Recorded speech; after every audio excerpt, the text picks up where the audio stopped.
ఈరోజు మనం battle of Plassey గురించి ఫస్ట్ తెలుసు. బ్యాటిల్ ఆఫ్ ప్లాసీ 1757 సిలో జరిగింది. ఈ యుద్ధం బ్రిటిష్ ఈస్ట్ ఇండియా కంపెనీ మరియు బెంగాల్ నవాబ్ సిరాజుద్దౌలా మధ్య జరిగింది. బ్రిటిష్ వారి పక్షాన్ని రాబర్ట్ క్లైవ్ నడిపించారు. ఎవరు? Robert Clive. ఈ యుద్ధం జరగడానికి కారణం బ్రిటిష్ ఈస్ట్ ఇండియా కంపెనీ బెంగాల్లో అధికారం పెంచుకోవడం, ట్యాక్సెస్ ఇవ్వకపోవడం మరియు చట్టాలు బలపరుచుకోవడంతో జరిగిన తీవ్ర గొడవ అన్నమాట. బ్రిటిష్ వాళ్ళు నవాబు వారి సేనాపతి మీర్ జఫర్ ని మోసం చేయడంతో యుద్ధంలో బ్రిటిష్ కి విజయం లభించింది. వెరీ ఇంపార్టెంట్ పాయింట్స్ మీకు చెప్పాను. ఇప్పుడు మనం క్విక్ డిస్కస్ చేద్దాం. సో బ్యాటిల్ ఆఫ్ ప్లాసీ ఎవరెవరి మధ్య జరిగింది? బ్రిటిష్ ఈస్ట్ ఇండియా కంపెనీ మరియు బెంగాల్ నవాబ్ సిరాజుద్దౌలా మధ్య జరిగింది. ఎప్పుడు జరిగింది? 1757లో జరిగింది. సో క్విక్ ఎలా గుర్తుపెట్టుకోవాలంటే, ఈ ట్రిక్ ని ఎలా గుర్తుపెట్టుకోవాలంటే ఈ యానిమేషన్ ద్వారా ఇక్కడ సిరింజ్ ఉంది కదా, సిరింజ్ అనగా సిరాజుద్దౌలా, ఇక్కడ బ్రిడ్జ్ ఉంది, బ్రిడ్జ్ అనగా ఏంటి? బ్రిటిషర్స్. ఓకే, ఇక్కడ బొమ్మ ఉంది, ప్లాస్టిక్ బొమ్మ అనమాట. దీనికి మనం ఎలా గుర్తుపెట్టుకోవాలి? ప్లాసీ యుద్ధం, ప్లాసీ ప్లాస్టిక్ బొమ్మ, ప్లాసీ ప్లాస్టిక్ బొమ్మ. ఈ బొమ్మ పెద్దగా ఏడుస్తుంది నొప్పితో. ఈ బొమ్మ పెద్దగా ఏడుస్తుంది. పెద్దగా అంటే 10, ఏడుస్తుంది అంటే 17. అప్పుడేమో ఈ సిరింజ్ ఇచ్చి 57 సెకండ్స్ లో కాపాడారు. ఈ సిరింజ్ ఏమో బొమ్మకు పెట్టి 57 సెకండ్స్ లో కాపారు. పెద్దగా ఏడుస్తుంది అంటే 17, 57 సెకండ్స్ లో కాపాడారు అని కానీ మీకు 57. సో 1757లో ఈ యుద్ధం జరిగిందని మీకు ఈజీగా గుర్తుకొస్తుంది. బ్రిడ్జ్ అని చెప్పాను కదా, సో బ్రిటిషర్స్ లా గుర్తుకొస్తుంది. బొమ్మ ప్లాస్టిక్ బొమ్మ, ప్లాసీ యుద్ధం. సిరింజ్ అంటే సిరాజుద్దౌలా. ఎవరెవరి మధ్య యుద్ధం జరిగింది? బ్రిటిష్ మరియు సిరాజుద్దౌలా మధ్య యుద్ధం జరిగింది. ఏ యుద్ధం జరిగింది? ప్లాసీ యుద్ధం జరిగింది. ఎప్పుడు జరిగింది? 1757. ఈ విధంగా మీరు సింపుల్ లాజిక్ తో ఈ యుద్ధాన్ని మీరు గుర్తుపెట్టుకోవచ్చు. సో నెక్స్ట్ ఏంటి? బ్యాటిల్ ఆఫ్ బక్సార్ 22 అక్టోబర్ 1764 సిలో జరిగింది. ఎవరెవరి మధ్యన జరిగింది? బ్రిటిషర్స్ మరియు ముఘల్ ఎంపైర్ షా ఆలం II మధ్యలో జరిగింది. సో ఈ యుద్ధాన్ని ఎలా గుర్తుపెట్టుకోవాలి? సో యానిమేషన్ ద్వారా ఇప్పుడు చూద్దాం. ఇక్కడ మీరు ఏం కనబడుతుంది? అలారం కనబడుతుంది. ఇక్కడ ఒక బ్రిడ్జ్ కనబడుతుంది. ఇక్కడ ఒక బాక్సర్ కనబడుతున్నాడు. బాక్సర్ ఈ బ్రిడ్జ్ మీద శిక్షణ పొందుతున్నాడు. బాక్సర్ దగ్గర 64 కార్డ్స్ ఉన్నాయి. 17 రౌండ్లు అయ్యావి, 64 కార్డ్స్ ఉన్నాయి. సో బాక్సర్ ఏం చేశాడు? అలారం పెట్టి, ఇక్కడ చూసారు కదా అలారం కనబడుతుంది, అలారం పెట్టి మొత్తం శిక్షణ పొందుతున్నాడు 64 కార్డ్స్ ని కంప్లీట్ చేయాలనేసి. సో ఈ విధంగా మీరు ఈ బ్యాటిల్ ఆఫ్ బక్సార్ ని గుర్తు పెట్టుకోవచ్చు. నేను ఇంకోసారి రిపీట్ చేస్తున్నాను. ఇక్కడ బ్రిడ్జ్ అనగానే మీకు బ్రిటిషర్స్ అని గుర్తుకొస్తారు. బాక్సర్ అనగానే బక్సార్ యుద్ధం అనేసి గుర్తుకొస్తుంది. అలారం అనగానే మీకు షా ఆలం II అని గుర్తుకొస్తుంది.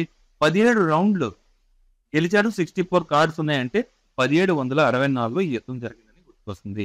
ఈ విధంగా సింపుల్ మెథడ్ తో, సింపుల్ యానిమేషన్ తో మీరు మొత్తం ఈ బ్యాటిల్ ఆఫ్ బక్సార్ ని ఈజీగా గుర్తుపెట్టుకోవచ్చు. నెక్స్ట్ బ్యాటిల్ ఆఫ్ వ్యాండీ వీస్ ఎప్పుడు జరిగింది? జనవరి 22, 1760లో జరిగింది. ఈ యుద్ధం బ్రిటిష్ ఈస్ట్ ఇండియా కంపెనీ మరియు ఫ్రెంచ్ ఈస్ట్ ఇండియా కంపెనీ మధ్యలో జరిగింది. సో ఈ వ్యాండీవిష్ అనే ప్రస్తుతం ఎక్కడ ఉంది? ఈ వ్యాండీవిష్ అనే జాగా స్థలం ప్రస్తుతం తమిళనాడులో ఉన్నది. బ్రిటిష్ మరియు ఫ్రెంచ్ వారి మధ్య ఈస్ట్ ఇండియా మీద అధికారాన్ని పెంచుకోవడానికి నడిచిన గొడవలే దీనికి కారణం, ఈ యుద్ధానికి కారణం.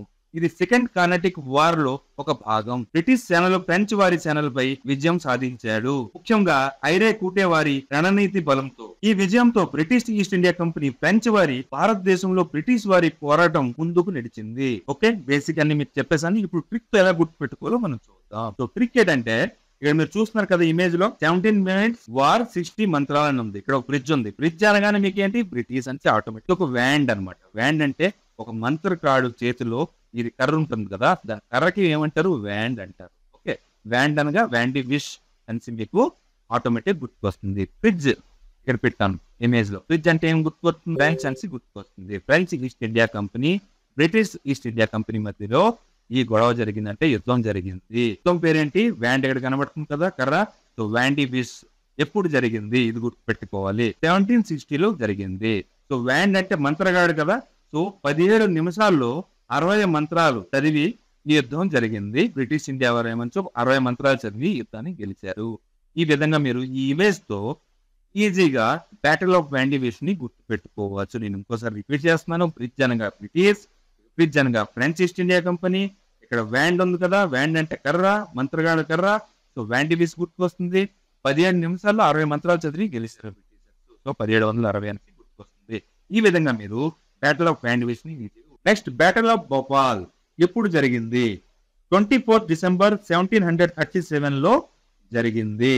ఎవరెవరి మధ్యన జరిగింది? యుద్ధం ముఘల్ ఎంపైర్ కి సహాయంగా ఉన్న నవాబ్ ఆఫ్ భోపాల్ దోస్త్ మొహమ్మద్ ఖాన్ మరియు మరాఠా ఎంపైర్ నడిపిన బాజీరావ్ I మధ్య జరిగింది. యుద్ధ స్థలం ఎక్కడ ఉంది? భోపాల్ దగ్గర జరిగింది. ఇప్పుడు ప్రస్తుతం మధ్యప్రదేశ్ లో ఉన్నది. మరాఠా వాళ్ళు ముఘల్ ఎంపైర్ ను ఎదురుగా నిలబడడం, ముఘల్ అధికారంతో వారి గొడవలు బలపడడం ఈ యుద్ధానికి కారణంగా నిలిచింది. బాజీరావ్ I మరాఠా వారి సేనలతో ముఘల్ వారి మీద విజయం సాధించి ముఘల్ ఎంపైర్ కి గొప్పగా శిక్షిప్పించారు. ఓకే, ఇది మెయిన్ బేసిక్ మీకు చెప్పేశాను. సో ట్రిక్ తో ఎలాగే ఈ యుద్ధాన్ని గుర్తుపెట్టుకోవచ్చు. బ్యాటిల్ ఆఫ్ భోపాల్ ని మనం ఎలా గుర్తుపెట్టుకోవాలో ఇప్పుడు చూద్దాం. ఫ్రెండ్స్, ఈ అనిమేషన్ లో మీరు జాగ్రత్తగా చూడండి. ఇక్కడ ఒక మగ్ ఉంది, ఇక్కడ ఒక బౌల్ ఉంది, బౌల్లో సూప్ ఉంది, ఇక్కడ ఒక మ్యాట్ ఉంది. ఓకే, సో మగ్ తో ఈ సూప్ ని ఈ బౌల్లో వేశారు.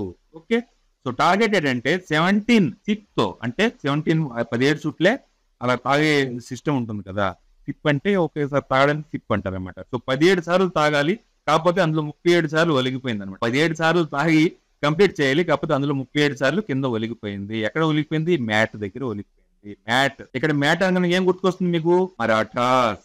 ఇక్కడ మగ్ ఉంది కదా, మగ్ అనగానే ఏం గుర్తుకొస్తుంది మీకు? ముఘల్స్. ఇక్కడ బౌల్ ఉంది కదా, బౌల్ అంటే ఏం గుర్తుకొస్తుంది మీకు?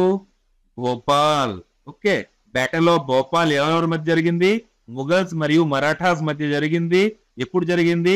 17 సీపులు తాగాలి, కానీ 37 సార్లు కింద పడిపోయింది. సో 1737లో బ్యాటిల్ ఆఫ్ భోపాల్ జరిగింది. ఎవరెవరి మధ్య జరిగింది? ముఘల్ మరియు మరాఠా మధ్య జరిగింది. మ్యాటు మగ్గు మధ్య జరిగింది. ఈ విధంగా వెరీ ఈజీగా సింపుల్ గా మీరు బ్యాటిల్ ఆఫ్ భోపాల్ ని 1737 ముఘల్ మరియు మరాఠా మధ్య జరిగిందని ఈజీగా గుర్తుపెట్టుకోవచ్చు. Next third battle of Panipat ఎప్పుడు జరిగింది? 14 జనవరి 1761 లో జరిగింది. ఎవరెవరి మధ్యన జరిగింది? ఈ యుద్ధం మరాఠా ఎంపైర్ సదాశివరావు బావు మరియు అహ్మద్ షా అబ్దాలి దురానీ ఎంపైర్ అన్నమాట మధ్య జరిగింది. యుద్ధం ఎక్కడ జరిగింది? పానీపత్ లో జరిగింది. ప్రస్తుతం ఈ పానీపత్ ఎక్కడ ఉంది? హర్యానాలో ఉంది. కారణం ఏంటి? యుద్ధం కారణం ఏంటంటే మరాఠా వాళ్ళు ఉత్తర భారతంలో అధికారం పెంచుకోవడానికి ప్రయత్నం చేస్తున్నారు మరియు అహ్మద్ షా అబ్దాలి భారత్లో అప్రతంగా మారడానికి ప్రయాణించాడు. ఇది రీజన్ అన్నమాట. ఓకే, అహ్మద్ షా అబ్దాలి సేనలు మరాఠా వారి సేనలని గొప్పగా ఓడించారు. సో ఈ యుద్ధంలో ఎవరు విజయం పొందారు? అహ్మద్ షా అబ్దాలి సేనలు మరాఠా వారి సేనల్ని గొప్పగా ఓడించారు. మరాఠా ఎంపైర్ కి నాశనం జరిగింది. ఓకే, సో ఎవరు గెలిచారు? అహ్మద్ షా అబ్దాలి ఏమో గెలిచారు. సో ట్రిక్ తో ఎలా గుర్తుపెట్టుకోవాలి ఇప్పుడు చూద్దాం. ఎవరి మధ్య జరిగింది బ్యాటిల్? మరాఠా మరియు అబ్దాలి మధ్య జరిగింది. ఎప్పుడు జరిగింది? 1760 లో జరిగింది. ఈ బ్యాటిల్ పేరేంటి? Third battle of Panipat. ఎలా గుర్తుపెట్టుకోవాలి ఈ ఇమేజ్ తో ఇప్పుడు మనం చూద్దాం. సో ఈ థర్డ్ బ్యాటిల్ ఆఫ్ పానీపత్ 1761లో జరిగింది. ఎవరెవరి మధ్య జరిగింది? మరాఠా మరియు అబ్దాలి మధ్య జరిగింది. ఎలా గుర్తుపెట్టుకోవాలి? సో ఇక్కడ ఒక మనిషి ఉన్నాడు, వాడికి ఏమొచ్చు కడుపు నొప్పి, అబ్డామన్ నొప్పి, కడుపు నొప్పి. అబ్డామన్ అనగానే మీకు ఏం గుర్తుకొస్తుంది? అబ్దాలి అని గుర్తుకొస్తుంది. ఇక్కడ ప్యాన్ ఉంది, ప్యాన్ అనగానే మీకు ఏం గుర్తుకొస్తుంది? పానీపత్ గుర్తుకొస్తుంది. ఇక్కడ ఏముంది? ప్యాన్ మీద మ్యాంగో ఉంది, మ్యాంగో అనగానే ఏం గుర్తుకొస్తుంది? మరాఠా గుర్తుకొస్తారు. సో ఈ ప్యాన్ మీద ఈ మ్యాంగోని పెట్టి 17 minutes లో కుక్ చేయమని చెప్పారు, పండించమని చెప్పారు, అంటే బాయిల్ చేసి, just for remembering trick. Okay, కాకపోతే 61 seconds లో అయ్యింది. ఈ విధంగా మీరు సింపుల్ ట్రిక్ తో గుర్తుపెట్టుకోవచ్చు. నేను ఇంకోసారి రిపీట్ చేస్తున్నాను. ఒక మనిషి ఉన్నాడు, ఇక్కడ ప్యాన్ ఉంది, ప్యాన్ అనగానే ఏంటి గుర్తుకొస్తుంది? పానీపత్. థర్డ్ టైం మళ్ళీ ప్యాన్ పెట్టాడు. ఆల్రెడీ పానీపత్ 1, 2 నేను ఎక్స్ప్లెయిన్ చేశాను, ఫస్ట్ వీడియోలో ఉంది. ఎవరైతే చూడలేదో డిస్క్రిప్షన్ లింక్ కానీ ప్లేలిస్ట్ కానీ వెళ్ళి మీరు చూడవచ్చు. సో మ్యాంగో అనగానే మీకు మరాఠా 17 seconds లో దీన్ని బాయిల్ చేయాలి, కానీ చేయలేపాడు. 61 seconds లోనే చేశారు. ఇక్కడ కడుపు నొప్పితో బాధపడుతున్నారు, అందుకే లేట్ అయ్యింది, 61 seconds అయ్యింది. కడుపు నొప్పి అంటే అబ్డామన్ నొప్పి అనగానే అబ్దాలి అని గుర్తుకొస్తుంది. ఈ విధంగా మీరు టోటల్ గా third battle of Panipat Maratha మరియు అబ్దాలి మధ్య జరిగింది, 1761లో జరిగిందని ఈజీగా గుర్తుపెట్టుకోవచ్చు. నెక్స్ట్ బ్యాటిల్ ఆఫ్ మైసూర్ 1780 లో జరిగింది. This is the last battle of this series. Okay, PDF నేను ఆల్రెడీ టెలిగ్రామ్ ఛానల్ లో అప్లోడ్ చేశాను, ఎవరికైతే కావాలో వీళ్ళు చూసుకోండి. సో ఈ బ్యాటిల్ ఎవరెవరి మధ్య జరిగింది? బ్రిటిషర్స్ మరియు హైదర్ అలీ మధ్య జరిగింది. ఈ బ్యాటిల్ పేరు ఏంటి? Battle of Mysore. ఎలా గుర్తుపెట్టుకోవాలి? సింపుల్ లాజికల్ ట్రిక్ తో ఇప్పుడు మనం తెలుసుకుందాం. ఇక్కడ బ్రిడ్జ్ ఉంది అనగానే మేము ఆల్రెడీ చెప్పాను, బ్రిడ్జ్ అంటే బ్రిటిషర్స్.